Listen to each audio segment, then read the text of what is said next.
Hi hello ನಮಸ್ತೆ, ನಾನು ರಾಜು. ಅಷ್ಟೇ ನೀವು ನೋಡ್ತಿದ್ದೀರಾ centre point Kannada YouTube channel. Soujanya ಕೇಸ್ಗೆ IPS ಅನುಚೇತ್ ಅವರು ದೊಡ್ಡ ಟ್ವಿಸ್ಟ್ ಅನ್ನು ಕೊಟ್ಟಿದ್ದಾರೆ. ಅಂದು ಕೈ ತಪ್ಪಿದಂತ ಆ ಕೇಸನ್ನು ಇದೀಗ ಭೀಮನ ತಲೆಬುರುಡೆ ರಹಸ್ಯವನ್ನ ಭೇದಿಸುವ SIT ಟೀಮ್ನಲ್ಲಿ ಮೆಂಬರ್ ಆಗುವ ಮುಖಾಂತರ ಇದೀಗ ಸೌಜನ್ಯ ಕೇಸ್ಗೂ ಕೂಡ ಅತ್ಯಂತ ದೊಡ್ಡ ಟ್ವಿಸ್ಟ್ ಅನ್ನು ಕೊಡ್ಲಿಕ್ಕೆ ಮುಂದಾಗಿದ್ದಾರೆ IPS ಅನುಚೇತ್ ಅವರು. ಹಾಗಾದ್ರೆ ಸೌಜನ್ಯ ಕೇಸ್ಗೆ ಇವತ್ತು ಅದೇಗೆ ಟ್ವಿಸ್ಟ್ ಕೊಡ್ತಾರೆ? ಭೀಮನ ತಲೆಬುರುಡೆ ರಹಸ್ಯವನ್ನ ಭೇದಿಸುವ SIT ಟೀಮ್ನ ದೊಡ್ಡ ಅಧಿಕಾರಿಯಾಗಿರುವಂತಹ ಅನುಚೇತ್ ಅವರು ಈ ಎರಡೂ ಕೇಸ್ನಲ್ಲಿ ಹೇಗೆ ಸ್ಟಡಿ ಮಾಡಿಕೊಂಡು ಭೀಮನ ತಲೆಬುರುಡೆ ರಹಸ್ಯವನ್ನ ಭೇದಿಸುವ ಜೊತೆಗೆ ಸೌಜನ್ಯ ಕೇಸ್ನ ಲಿಂಕ್ ಅನ್ನ ಹೇಗೆ ಕಂಡುಹಿಡಿತಾರೆ, ಇವೆಲ್ಲವನ್ನ ನೋಡೋಣ. ಅದಕ್ಕಿಂತ ಮೊದಲು ಇಲ್ಲಿ ತನಕ ನಮ್ಮ ಚಾನೆಲ್ ಸಬ್ಸ್ಕ್ರೈಬ್ ಮಾಡಿಲ್ಲ ಅಂದ್ರೆ ಈಗಲೇ ಸಬ್ಸ್ಕ್ರೈಬ್ ಮಾಡಿ, ಜೊತೆಗೆ ಕಾಮೆಂಟ್ಗಳ ಮುಖಾಂತರ ತಮ್ಮ ಅಭಿಪ್ರಾಯವನ್ನು ತಿಳಿಸಬಹುದು. ವೀಕ್ಷಕರೇ, ಯಾವಾಗ ಭೀಮನ ತಲೆಬುರುಡೆ ರಹಸ್ಯ ದೊಡ್ಡದಾಗಿ ಸುದ್ದಿ ಆಯಿತು, ಕರ್ನಾಟಕ ಮಾಧ್ಯಮದ ಜೊತೆಗೆ ರಾಷ್ಟ್ರೀಯ ಮಾಧ್ಯಮವಾದಂಥ BBC ಇರ್ಬೋದು, ಟೈಮ್ಸ್ ನೌ ಆಗಿರ್ಬೋದು ಅಥವಾ ಆಸ್ತಕ್ ಆಗಿರ್ಬೋದು, ಅದಾದ ನಂತರ ಇವತ್ತು ಅಲ್ ಜಜೀರಾ ಮತ್ತು ಅನೇಕ ಅಂತಾರಾಷ್ಟ್ರೀಯ ಮಾಧ್ಯಮಗಳು ಸುದ್ದಿಯನ್ನ ಮಾಡ್ತವೆ. ನೋಡಿ, ಇದಾದ ನಂತರ ಗೌರ್ಮೆಂಟ್ ಒಂದು ಸ್ಟೆಪ್ ಅನ್ನು ತೆಗೆದುಕೊಳ್ಳುತ್ತೆ. ಅಂದ್ರೆ ಆಕ್ರೋಶ ಜಾಸ್ತಿ ಆದಾಗ, ಜನರ ಆಕ್ರೋಶ ಸೋಷಿಯಲ್ ಮೀಡಿಯಾದಲ್ಲಿ ಮತ್ತು ಪ್ರತಿಭಟನೆ ಜಾಸ್ತಿ ಆದಾಗ ಸಿದ್ದರಾಮಯ್ಯ ಸರ್ಕಾರ ಒಂದು ಸ್ಟೆಪ್ ಅನ್ನು ತೆಗೆದುಕೊಳ್ಳುತ್ತೆ. ಅಂದ್ರೆ SIT ಟೀಮ್ ಅನ್ನು ರಚನೆ ಮಾಡುತ್ತೆ. SIT ಟೀಮ್ ರಚನೆ ಮಾಡಿದಾಗ ಅಲ್ಲಿ 4 IPS ಆಫೀಸರ್ಸ್ ಇರ್ತಾರೆ. ಅದರಲ್ಲಿ ಮುಖ್ಯವಾಗಿ ಆ ಟೀಮ್ನ ಹೆಡ್ ಮಾಡುವಂತವರು ಡಾಕ್ಟರ್ ಪ್ರಣವ್ ಮೊಹಂತಿ ಅಂತವರು ನಿಷ್ಪಕ್ಷಪಾತವಾದ ತನಿಖೆ ಮಾಡುವಂತವ್ರು ಮತ್ತು ಅವರಿಗೆ ಅವರದೇ ಆದ ಒಂದು ಹಿಸ್ಟ್ರಿ ಇದೆ. ಯಾಕಂದ್ರೆ ಅವರ ಈ ಹಿಂದೆ ಹಿಸ್ಟ್ರಿ ತೆಗೆದುಕೊಂಡಾಗ ಎಲ್ಲಾ ಒಂದು ತನಿಖೆಯನ್ನೇ ಭೇದಿಸಿದವರು. ಅವರ ಜೊತೆಗೆ ಮತ್ತೊಬ್ಬ ಅಧಿಕಾರಿ ಇರ್ತಾರೆ. ಅವರು ಕೋಲಾರದ ಮೂಲದ MN ಅನುಚೇತ್ ಅಂತ. ಅಂದ್ರೆ ಅನುಚೇತ್ ಅವರು ಕೋಲಾರ ಮೂಲದವರು. ಅವರ ಹುಟ್ಟು ಕೋಲಾರದಲ್ಲಾಗುತ್ತೆ. ಅದಾದ ನಂತರ 2006ರಲ್ಲಿ ಬೆಂಗಳೂರಿನ RV ಇಂಜಿನಿಯರಿಂಗ್ ಕಾಲೇಜಲ್ಲಿ ಅವರು ಎಲೆಕ್ಟ್ರಾನಿಕ್ಸ್ ಅಂಡ್ ಕಮ್ಯುನಿಕೇಶನ್ ವಿಭಾಗದಲ್ಲಿ ಇಂಜಿನಿಯರಿಂಗ್ ಪದವಿಯನ್ನು ಪಡಿತಾರೆ. ಮತ್ತು 2008ರಲ್ಲಿ ಅವರು ಸಿವಿಲ್ ಸರ್ವಿಸ್ ಅಂದ್ರೆ IPS ಅನ್ನ ಪಾಸ್ ಮಾಡ್ತಾರೆ.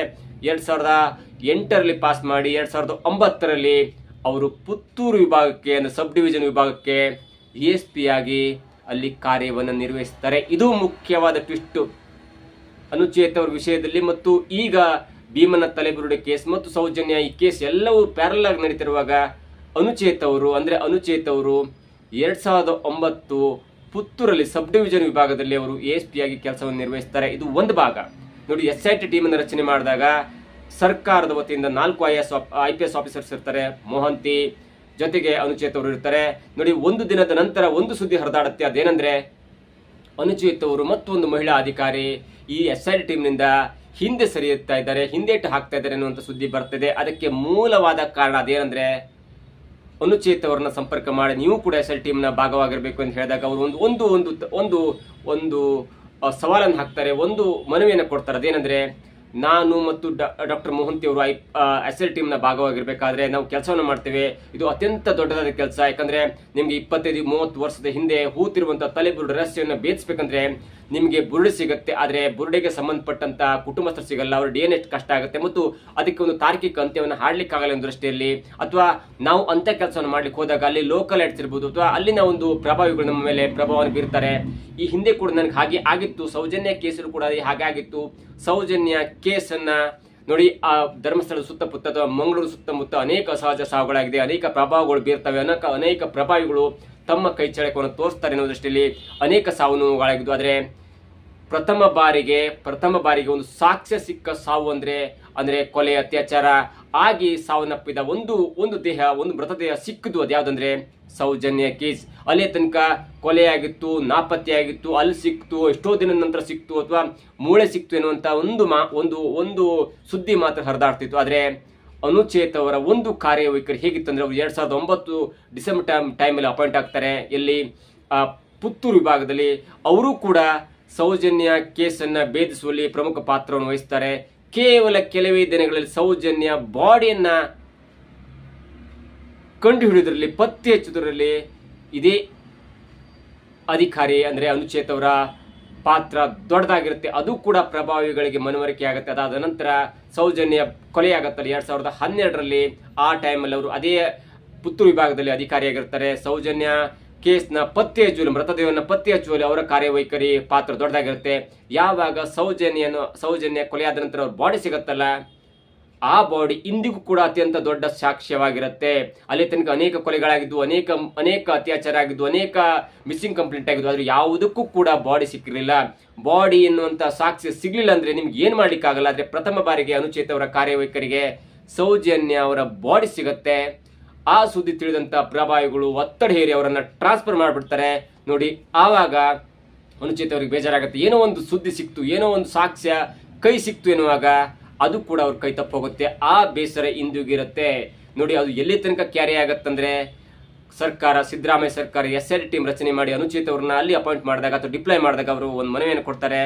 ನಾನು ಈ ಟೀಮ್ನ ಭಾಗವಾಗಿರ್ಬೇಕಂದ್ರೆ ನನ್ನ ಅಧೀನದಲ್ಲಿರುವಂತ, ನೀವು ಅಪಾಯಿಂಟ್ ಮಾಡುವಂತ IPS ಆಫೀಸರ್ ಮೀನ್ಸ್ ಪೊಲೀಸ್ ಅಧಿಕಾರಿಗಳು ಯಾರೂ ಕೂಡ ದಕ್ಷಿಣ ಕನ್ನಡ ಜಿಲ್ಲೆಯಲ್ಲಿ ವರ್ಕ್ ಮಾಡುವಂತರಾಗಿರಬಾರ್ದು, ಹಿಂದೆ ಕೂಡ ವರ್ಕ್ ಮಾಡಿರಬಾರ್ದು. ಹಾಗಾಗಿ ನೀವು ಎಲ್ಲರನ್ನು ಕೂಡ ಶಿವಮೊಗ್ಗ, ಉಡುಪಿ, ಚಿಕ್ಕಮಗಳೂರು ಮತ್ತು ಉತ್ತರ ಕನ್ನಡ ಜಿಲ್ಲೆಯ ಪರಿಸರವನ್ನ ಅರ್ಥಕೊಂಡಿರಬೇಕು. ಅಲ್ಲಿನ ಕಾಡು ಮೇಡು, ಅಲ್ಲಿನ ಜಾಗ, ಅಲ್ಲಿನ ವ್ಯವಸ್ಥೆ, ಅಲ್ಲಿನ ಜನರ ಒಂದು ಜೀವನ ವ್ಯವಸ್ಥೆ ಎಲ್ಲವನ್ನು ಆಗಿರ್ಬೇಕು. ನೀವು ಯಾವುದೋ ನಾರ್ತ್ ಕರ್ನಾಟಕದ ಆಫೀಸರ್ನ ತಂದುಬಿಟ್ಟಾಗ ಅಲ್ಲಿನ ಒಂದು ಕಾಡು ಮೇಡು, ಅಲ್ಲಿನ ಜನ ಸಂಪ್ರದಾಯ ಜೊತೆಗೆ ಅಲ್ಲಿ ಸರಿಸುಮಾರು 12-13% ಮಾತ್ರ ಭೂ ಅಂದ್ರೆ ವಸತಿಗೆ ಯೋಗ್ಯವಾದಂತಹ ಜಾಗ ಇರುತ್ತೆ. ಮಿಕ್ಕಿದೆಲ್ಲ ಕಾಡಿರುತ್ತೆ. ಹಾಗಾಗಿ ಕಾಡಿನಲ್ಲಿ ಏನ್ ಬೇಕಾದ್ರೂ ಆಗ್ಬೋದು. ಕಾಡು ದೊಡ್ಡದಾಗಿರುತ್ತೆ. ಅಲ್ಲಿ ಹುಡುಕುವಂತ ಬಾರಿ ಕಷ್ಟ ಆಗುತ್ತೆ. ಹಾಗಾಗಿ ಅಲ್ಲಿ ಹುಟ್ಟಿ ಬೆಳೆದಂತ ವ್ಯಕ್ತಿಗಳು, ಅಲ್ಲಿ ಅಧಿಕಾರಿಗಳಾಗಿರುವಂತವ್ರು ಮಾತ್ರ ಈ ಇನ್ವೆಸ್ಟಿಗೇಷನ್ ಆಗಿರ್ಬೇಕು. ಜೊತೆಗೆ ದಕ್ಷಿಣ ಕನ್ನಡ ಜಿಲ್ಲೆಯ ಯಾವ ಅಧಿಕಾರಿಯೂ ಕೂಡ ಇರಬಾರ್ದು. ಯಾಕಂದ್ರೆ ಅವರ ಮೇಲೆ ಪ್ರಭಾವ ಇರುತ್ತೆ. ಅವರು ಈಗಾಗಲೇ ಪ್ರಭಾವಿಗಳ ಜೊತೆ ಕಾಂಟ್ಯಾಕ್ಟ್ ಇರ್ತಾರೆ ಅನ್ನೋ ಕಾರಣಕ್ಕೆ ಒಂದು ಮನವಿಯನ್ನು ಕೊಡ್ತಾರೆ. ನೀವು ಈ ಮನವಿಯನ್ನು ಪುರಸ್ಕಾರ ಮಾಡದಿದ್ರೆ ನಾನು SIT ಟೀಮ್ನ ಭಾಗವಾಗಿರುವುದಿಲ್ಲ ಅನ್ನುವಂತ ಒಂದು ಮಾಹಿತಿ ಕೊಟ್ಟಿದ್ದಾರೆ ಅನ್ನುವಂತ ಒಂದು ಮಾಹಿತಿ ಇದೀಗ ಹೊರಗಡೆ ಬರ್ತಾ ಇದೆ. ಹಾಗಾಗಿ ಇದೀಗ ಇವತ್ತು ಬಂದಂತ ದೊಡ್ಡ ಸುದ್ದಿ, ಬ್ರೇಕಿಂಗ್ ಸುದ್ದಿ ಅದೇನಂದ್ರೆ ಉತ್ತರ ಕನ್ನಡ ಜಿಲ್ಲೆ ಮತ್ತು ಉಡುಪಿಯ ಬಹುತೇಕ ದೊಡ್ಡ ಅಧಿಕಾರಿಗಳು, ಪೊಲೀಸ್ ಅಧಿಕಾರಿಗಳು ಮತ್ತು ಸ್ಟಾಫ್ಗಳು ಇದೀಗ SIT ಟೀಮ್ನ ಭಾಗವಾಗಿದೆ. ಸರಿ 20 ಜನರನ್ನ ಸರ್ಕಾರ ಈ SIT ಟೀಮ್ನ ಭಾಗವಾಗಿ ಡಿಪ್ಲಾಯ್ ಮಾಡಿದೆ. ನೋಡಿ, ಅನುಚೇತ್ ಅವರು ಯಾವ ಕೆಲಸವನ್ನ ಹೇಗ್ ಮಾಡ್ಬೇಕನ್ನುವುದು ಅವ್ರಿಗೆ ಕರೆಕ್ಟ್ ಆಗಿ ಗೊತ್ತಿದೆ. ಜೊತೆಗೆ ಅವರಿಗೆ ಹೆಡ್ ಆಗಿರುವಂತರು ಮೋಹಂತಿ ಅವರು ಕೂಡ ಅತ್ಯಂತ ಒಳ್ಳೆಯ ಹಿಸ್ಟ್ರಿಯನ್ನ ಹೊಂದಿರುವವರು.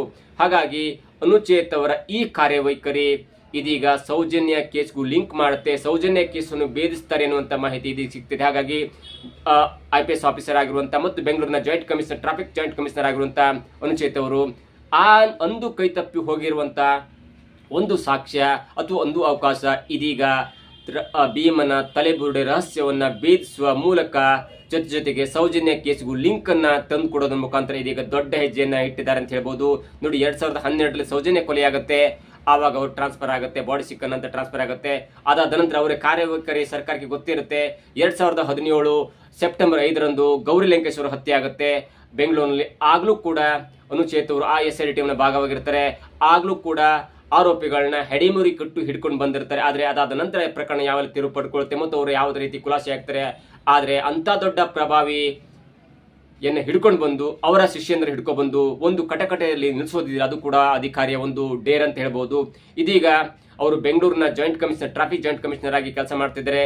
ಅದರ ಜೊತೆಗೆ SIT ಟೀಮ್ನ ಭಾಗವಾಗಿರೋದ್ರಿಂದ ಅವರಿಗೆ ಈಗ ದೊಡ್ಡ ಟ್ವಿಸ್ಟ್ ಸಿಕ್ಕಿದೆ. ಇಲ್ಲಿ ಮತ್ತೊಂದು ಗಮನಿಸಬೇಕಾದಂತ ವಿಷಯ ಅಂದ್ರೆ ನೋಡಿ, ಇಲ್ಲಿ ಇದೀಗ ಹೋರಾಟಗಾರರಿಂದ ಸಿಗ್ತಿರುವಂತ ಮಾಹಿತಿ ಅಂದ್ರೆ ಭೀಮ ಹೇಳಿದಂತ ಭೀಮನ ತನ್ನ ಕೊನೆಯ ಅವಧಿಯಲ್ಲಿ ಅವನು 1995ರಿಂದ 2014 ತನಕ ಪೌರಿ ಕಾರ್ಮಿಕನಾಗಿ ಧರ್ಮಸ್ಥಳದ ಪೌರಿ ಕಾರ್ಮಿಕನಾಗಿ ಕೆಲಸ ಮಾಡಿರ್ತಾನೆ.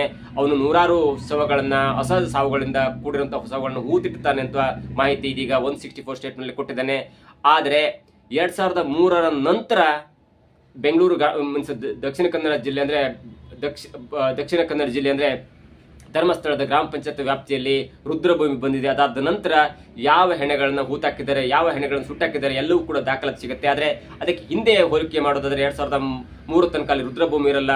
ಯಾವುದೋ ಒಂದು ಗ್ರಾಮ ಪಂಚಾಯತಿಯಲ್ಲಿ ಯಾವುದೋ ಒಂದು ಅಸಹಜ ಸಾವಾದಾಗ ಅಲ್ಲೆಲ್ಲೂ ಜಾಗ ಸಿಕ್ಕಿದಾಗ ಹೂತಾಕಿರ್ತಾರೆ. ಆದ್ರೆ ಅದೇ ಪ್ರಕರಣವನ್ನು ಇಟ್ಕೊಂಡು ಆ ಪ್ರಭಾವಿಗಳು ವಾದ ಮಾಡುವಂತ ಚಾನ್ಸ್ ಇರುತ್ತೆ. ಎಲ್ಲಾದ್ರೂ ಒಂದು ಬಾಡಿ ಸಿಕ್ತಂದ್ರೆ ಅದು ಇಲ್ಲ, ಅದು ಅಸಹಜ ಸಾವಾಗಿರುತ್ತೆ, ಅದು ಹೂತಾಕಿದ್ದಾರೆ ಅನ್ನುವಂತ ಒಂದು ಉತ್ತರ ಕೊಡುವಂತ ಚಾನ್ಸ್ ಇದೆ. ಆದ್ರೆ 2003ರ ನಂತರ ಹೂತಾಕಿರುವಂತ ಸುಟ್ಟಂತ ಬಾಡಿಗಳಲ್ಲಿ 2010ರ ವೇಳೆಗೆ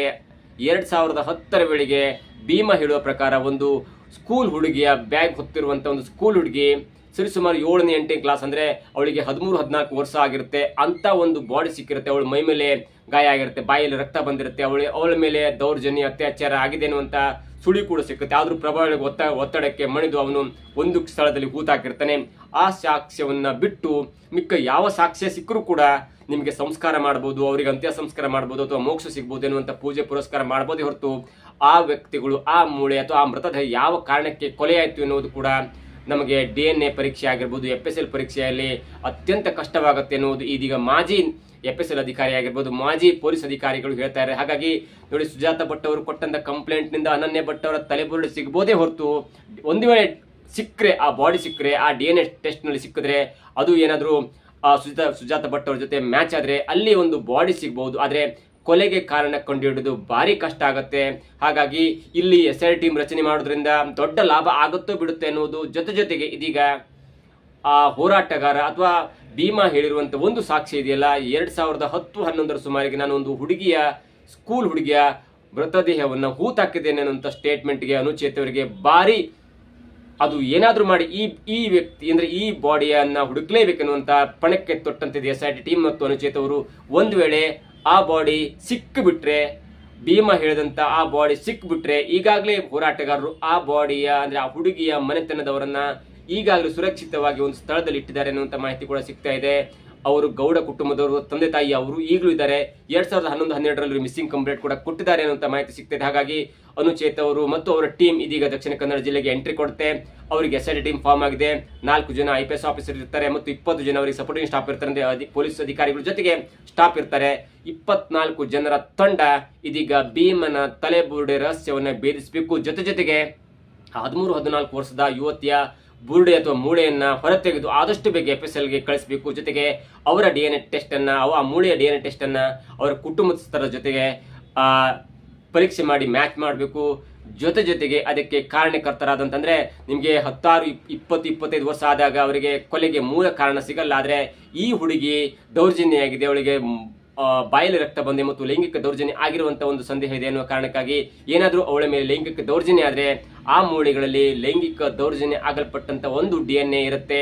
ಹಾಗಾಗಿ ಯಾವ ಕಂಪ್ಲೇಂಟ್ ಇದೆಯಲ್ಲ ಮತ್ತು ನಮಗೆ ಕಂಡು ಬರುವಂತ ಒಂದು ಆರೋಪಿಗಳನ್ನ ಕರ್ಕೊಬಂದು ಅವರ DNA ಟೆಸ್ಟ್ ಮಾಡಿಸಿದ್ರೆ ಆಗ ಆರೋಪಿಗಳು ಸಲೀಸಾಗಿ ಕಟಕಟಿಯ ಮೆಟ್ಟಲೇರಲೇಬೇಕಾಗತ್ತೆ. ಜೊತೆಗೆ ಅವರಿಗೆ ತಕ್ಕದಾದಂತ ಶಿಕ್ಷೆ ಆಗೇ ಆಗುತ್ತೆ ಅನ್ನೋದು ಕೂಡ ಇದೀಗ SIT ಟೀಮ್ ದೊಡ್ಡ ಪ್ಲಾನ್ ಅನ್ನು ಮಾಡ್ಕೊಂಡು. ಹಾಗಾಗಿ ಇದೀಗ ಸಿಕ್ಕಿರುವಂತ ಮಾಹಿತಿ ಅಂದ್ರೆ ಅಂದು ತಪ್ಪಿ ಹೋಗಿರುವಂತ ಸೌಜನ್ಯ ಕೇಸನ್ನ ಭೇದಿಸಬೇಕಂತ ಪಣ ತೊಟ್ಟಿದಂತ ಅನುಚೇತ್ ಅವರು ನಿರಾಶಾದಾಯಕವಾಗಿ ಬೇರೆ ಕಡೆ ಟ್ರಾನ್ಸ್ಫರ್ ಆಗಿ ಬೇರೆ ಕಡೆ ಹೊರಟಿದ್ರು. ಯಾಕಂದ್ರೆ ಪ್ರಭಾವಿಗಳು ಒತ್ತಡ ಆಗಿತ್ತು. ಆದ್ರೆ ಅಂದು ಕೈ ತಪ್ಪಿದಂತ ಚಾನ್ಸ್ ಬೇಸರ ಇವತ್ತು ಅವರಿಗೆ SIT ಟೀಮ್ ನ ಮೆಂಬರ್ ಆಗುವ ಮುಖಾಂತರ ಭೀಮನ ತಲೆಬುರುಡೆ ರಹಸ್ಯವನ್ನ ಭೇದಿಸುವ ಜೊತೆಗೆ ಇದೀಗ ಸೌಜನ್ಯ ಕೇಸ್ನ ಲಿಂಕ್ ಅನ್ನು ರೀಓಪನ್ ಮಾಡುವಂತ ಚಾನ್ಸ್ ಇದೀಗ ಅನುಚೇತ್ ಅವರಿಗೆ ದೊಡ್ಡ ಚಾನ್ಸ್ ಸಿಕ್ಕಿದೆ ಮತ್ತು ಅವರು ಭೇದಿಸ್ತಾರೆ ಅನ್ನೋದು ಇದೀಗ ಅವರ ಅಭಿಮಾನಿಗಳಲ್ಲಿ ಮತ್ತು ಅವರನ್ನು ನೆಚ್ಚಿಕೊಂಡಿರುವಂತಹ ಕುಟುಂಬಸ್ಥರಿಗೆ ಇದೀಗ ಅರಿವಾಗ್ತಿದೆ ಮತ್ತು ಮನವರಿಕೆ ಆಗ್ತಿದೆ. 2012ರಲ್ಲಿ ಸೌಜನ್ಯ ಕೊಲೆಯಾಗುತ್ತೆ. ಆಗಲೂ ಕೂಡ ASP ಆಗಿ ಪುತ್ತೂರು ವಿಭಾಗದಲ್ಲಿ ಅವರು ಕೆಲಸ ಮಾಡ್ತಿದ್ರು. ಅದಾದ ನಂತರ 2017 ಸೆಪ್ಟೆಂಬರ್ 5ರಂದು ಗೌರಿ ಲಂಕೇಶ್ ಕೊಲೆಯಾಗುತ್ತೆ. ಆಗಲೂ ಕೂಡ ಅಂತ SIT ಟೀಮ್ ನ ಒಂದು ಭಾಗವಾಗಿರ್ತಾರೆ. ಮತ್ತೆ ಆ ಕೊಲೆಗಾರರನ್ನ, ಆರೋಪಿಗಳನ್ನ ಅವರು ಹೆಡೆಮುರಿ ಕಟ್ಟಿ ನಿಲ್ಲಿಸ್ತಾರೆ. ಅದಾದ ನಂತರ ಆ ತಿರುವು ಬೇರೆ ಆಗುತ್ತೆ. ಇದೀಗ ಸರ್ಕಾರ ಅವರನ್ನ ನಂಬಿ SIT ಟೀಮ್ ನ ಭಾಗವಾಗಿಸಿದ್ದಾರೆ. ಜೊತೆಗೆ ಅನುಚೇತ್ ಅವರ ಮನವಿಯ ಪ್ರಕಾರ ದಕ್ಷಿಣ ಕನ್ನಡ ಜಿಲ್ಲೆಯ ಅಧಿಕಾರಿಗಳನ್ನು ಹೊರತುಪಡಿಸಿ ಉತ್ತರ ಕನ್ನಡ ಮತ್ತು ಉಡುಪಿಯ ಅಧಿಕಾರಿಗಳನ್ನ SIT ಟೀಮ್ಗೆ ಡಿಪ್ಲಾಯ್ ಮಾಡಿದ್ದಾರೆ. ಜೊತೆಗೆ ಇವತ್ತು ನಾಳೆ ಈ ಇನ್ವೆಸ್ಟಿಗೇಷನ್ ಸ್ಟಾರ್ಟ್ ಆಗುತ್ತೆ. ಕೆಲವು ದಿನಗಳಲ್ಲಿ ಇದೀಗ ಅವರ ಸಮಾಧಿಯಾಗುವಂತ ಮತ್ತು ಹೂತಿಟ್ಟ ಜಾಗದಲ್ಲಿ ಮೂಳೆಯನ್ನು ತೆಗೆಯುವಂತ ಪ್ರಕ್ರಿಯೆ ದೊಡ್ಡದಾಗುತ್ತೆ. ಮತ್ತು ಇದೀಗ ಇಡೀ ಅಂತಾರಾಷ್ಟ್ರೀಯ ಮಾಧ್ಯಮ ಕೂಡ ಸುದ್ದಿಯನ್ನು ಪ್ರಸಾರ ಮಾಡ್ತಾ ಇರುವುದರಿಂದ ಸರ್ಕಾರ ಒಂದು ಈ ಭೀಮನ ತಲೆಬುರುಡೆ ರಹಸ್ಯಕ್ಕೆ ಇತಿಶ್ರೀ ಹಾಡಬೇಕು. ಪದೇ ಕಾಂಟ್ರವರ್ಸಿ ಆಗಬಾರದು. ಪದೇ ದಕ್ಷಿಣ ಕನ್ನಡ ಜಿಲ್ಲೆ, ಮಂಗಳೂರು ಹಾಗೆ ಎನ್ನುವ ಕೆಟ್ಟ ಕಳಂಕ ಬರಬಾರದು ಎಂದಷ್ಟರಲ್ಲಿ ಸರ್ಕಾರ ಕೊನೆಯ ಮೊಳೆಯನ್ನು ಹೊಡೆಯಲಿಕ್ಕೆ ಪ್ರಯತ್ನ ಪಟ್ಟಿದೆ. ಆ ಕೊನೆಯ ಮೊಳೆಯನ್ನು ಹೊಡೆಯಲಿಕ್ಕೆ 4 ಜನ IPS ಆಫೀಸರ್ನಲ್ಲಿ ಅವರಿಗೆ ನೇಮಕ ಮಾಡಿದೆ. ಡಾಕ್ಟರ್ ಪ್ರಣಬ್ ಮೊಹಂತಿ ಮತ್ತು ಅನುಚೇತ್ ಎನ್ನುವಂತ ಹಿಸ್ಟಾರಿಕಲ್ IPS ಆಫೀಸರ್ನ, ನಿಷ್ಪಕ್ಷಪಾತವಾದ IPS ಆಫೀಸರ್ನ ಡಿಪ್ಲಾಯ್ ಮಾಡಿದೆ. ಜೊತೆಗೆ ಅವರ ಮನವಿಯ ಮೇರೆಗೆ ದಕ್ಷಿಣ ಕನ್ನಡ ಜಿಲ್ಲೆಯ ಅಧಿಕಾರಿಗಳನ್ನು ಹೊರತುಪಡಿಸಿ ಮುಖ್ಯವಾಗಿ ಉಡುಪಿ ಮತ್ತು ಉತ್ತರ ಕನ್ನಡ ಜಿಲ್ಲೆಯ ಅಧಿಕಾರಿಗಳನ್ನ ಡಿಪ್ಲಾಯ್ ಮಾಡಿದೆ. ಹೀಗಾಗಿ ಭೀಮನ ತಲೆಬುರುಡೆ ರಹಸ್ಯ ಆದಷ್ಟು ಬೇಗ ಹೊರಗೆ ಬರುತ್ತೆ.